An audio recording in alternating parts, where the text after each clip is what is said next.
I'm Sherry Lenzo, and I'm going to show how to use the split screen feature in the Apple iPad.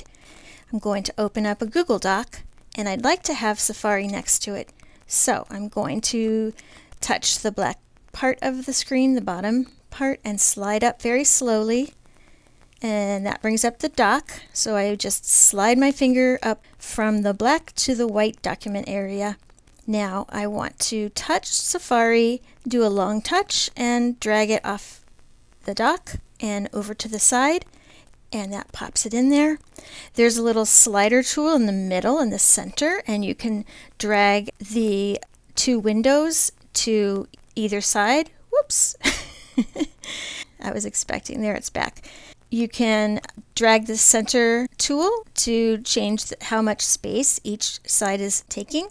And if you need to bring a picture into your document, you can just drag it right on over, touch, pull it up, and drag it in. To leave split screen, you just take that little center toggle tool and slide it over and out. Now you have a single app. That's split screen.